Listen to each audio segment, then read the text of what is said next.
Airnya udah siap belum? Listriknya udah siap belum? Ini akibat dari ambisi yang terlalu berlebihan, banyak drama-drama sandiwara yang ternyata rakyat ini banyak di PHP. Investor asing yang masuk di IKN masih zonk alias nol.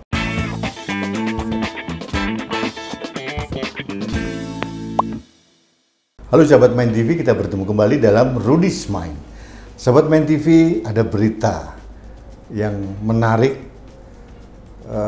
tidak menyenangkan, tapi ini realita bahwa Presiden Jokowi mengatakan tidak jadi atau batal pindah kantor Juli 2024 ke IKN, Ibu Kota Negara. Apa pasalnya sehingga batal? Ternyata infrastruktur di sana belum siap, air belum ada, kemudian kantor-kantor dan keperluan mendasar infrastruktur juga belum siap. Airnya udah siap belum? Listriknya udah siap belum? Tempatnya udah siap belum? Kalau siap, pindah. Jadi memang kita ini sering diberikan angin surga bahwa IKN Juli sudah siap semua. Ternyata hanya omong kosong. Ini akibat dari ambisi yang terlalu berlebihan, tidak sesuai dengan kemampuan, dan tidak melihat realita yang ada. Karena hampir tidak mungkin membangun kota sebesar Ibu Kota Negara dengan semua konsep yang sangat ambisius ini dapat diselesaikan dengan waktu 2 tahun. IKN ini banyak memperoleh sorotan publik karena banyak drama-drama sandiwara yang ternyata rakyat ini banyak di PHP. Dulu Menteri Bahlil mengatakan, wah sudah ada 50 triliun investor asing yang akan siap berinvestasi di IKN. Presiden Jokowi mengatakan, yang membuat saya heran, investor asing itu antri berinvestasi di IKN. Ternyata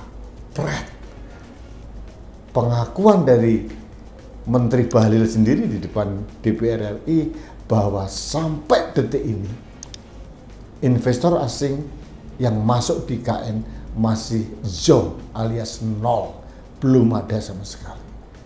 Yang ada investor dalam negeri dan itu pun masih sebatas groundbreaking.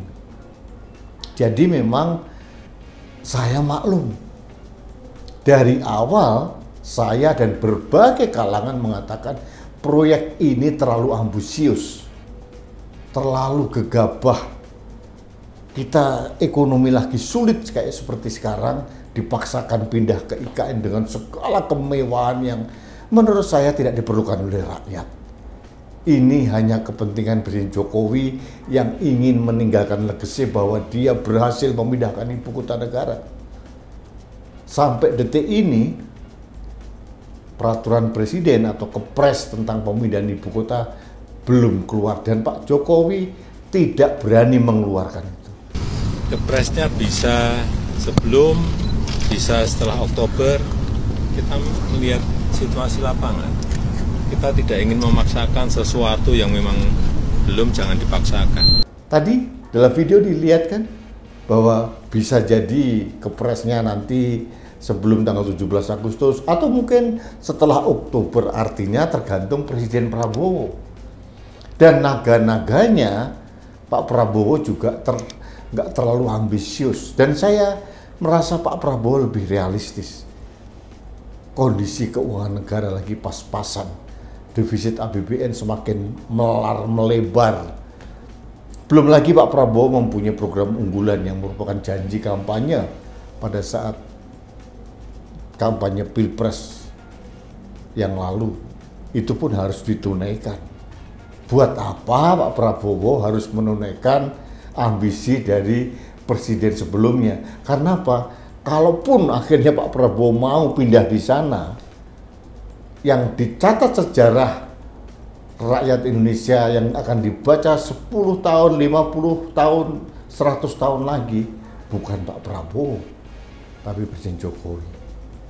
Nah, sekarang realitanya dengan kondisi keuangan kita yang pas-pasan, investor yang nihil di sana, saya bisa mengerti kalau Pak Prabowo enggan untuk pindah ke IKN.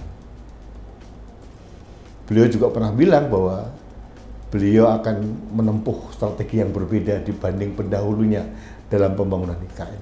Ini sinyal, ini tanda bahwa beliau tidak akan terburu-buru, gerusa-gerusu memindahkan ibu kota negara. Jakarta masih layak menjadi ibu kota negara untuk 10 tahun, 20 tahun lagi. Mungkin tidak pernah disadari oleh Presiden Jokowi, karena mungkin beliau tidak peduli.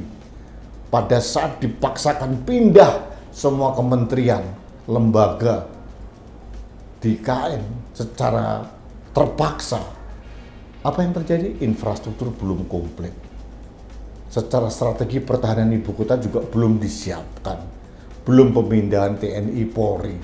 Mabes Cilangkap, Mabes Polri akan pindah ke sana. Tidak mungkin presidennya di ibu kota negara lalu TNI Polri-nya tetap di Jakarta. Ini kan tidak masuk akal.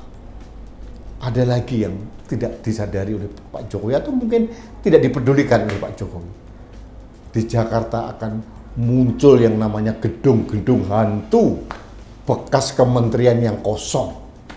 Karena konsepnya amburadul. Dulu konsepnya adalah BOT, Build, Operation, dan Transfer. Pengusaha mendapatkan gedung di Jakarta, gedung kementerian misalkan, lalu pengusaha yang bersangkutan membangun gedung kementerian itu di IKN. Ternyata kan nggak berjalan. Sekarang saja kementerian lembaga masih berkantor di Jakarta, banyak gedung-gedung kosong, perkantoran swasta banyak yang kosong. Karena era digital tidak perlu berkantor di gedung bertingkat. Apalagi nanti ditambah lagi dengan gedung-gedung kementerian yang kosong melompong akan menjadi gedung hantu di Jakarta. Ini tidak pernah diperdulikan dan tidak pernah menjadi bahan pemikiran Pak Jokowi seperti apa. Pak Jokowi hanya pengen pindah, mendapatkan legacy pindah ibu kota negara. Sama dengan pembangunan kereta cepat. Pak Jokowi bangga, saya di zaman saya ada kereta cepat pertama kali di Asia Tenggara. Tapi apa yang terjadi? Menurut perhitungan para ahli, kereta cepat itu akan balik modal sekitar 139 tahun. 1 abad lebih. Artinya proyek ini tidak visible secara bisnis. Jadi kita melihat batalnya Pak Jokowi pindah ke IKN bulan Juli ini ya realistis lah. Saya mengapresiasi Presiden Jokowi mulai nerimo, mulai sadar bahwa ambisinya itu tidak realistis. Sekarang saja yang diuber, dibuat instan hanya persiapan 17 Agustus di IKN. Itu pun terlalu memaksakan diri dan itu menghamburkan dana yang luar biasa. Karena akan dibuat perayaan secara hybrid. Di IKN ada, di Jakarta ada. Bayangkan, perangkat upacaranya 2, tamunya 2, biayanya double. Dengan kondisi keuangan negara yang pas-pasan seperti ini.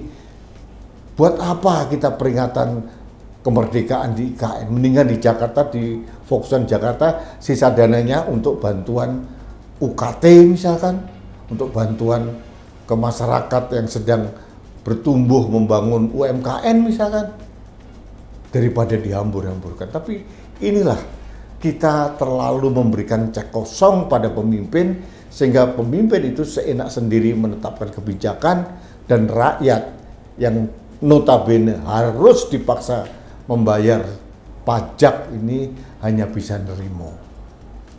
Tapi semuanya ada waktunya.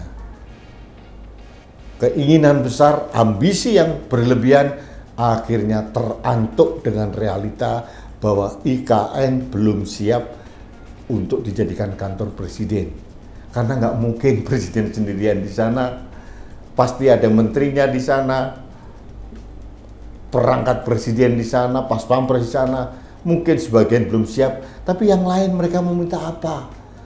Mau belanja kemana? Mau hiburan kemana? Belum ada lagi transportasi di IKN yang terintegrasi. Jadi keserba buru-buruan ini yang menyebabkan kita itu boros luar biasa. Jadi Pak Jokowi, terima kasih Anda menyadari bahwa Anda merasa bahwa IKN belum siap. Ini kesadaran yang baik. Sekali lagi jangan dipaksakan untuk pindah. Kalaupun harus pindah ke ibu kota negara Nusantara, bisa dilakukan 5 tahun, 10 tahun, 20 tahun lagi. Sesuai dengan kemampuan kantong negara, sesuai dengan urgensi kebutuhan rakyat Indonesia yang saat ini banyak kesulitan ekonomi. Itu saja yang ingin saya sampaikan dalam Rudis Main kali ini. Terima kasih, kita bertemu kembali dalam Rudis Main berikutnya. Sampai jumpa.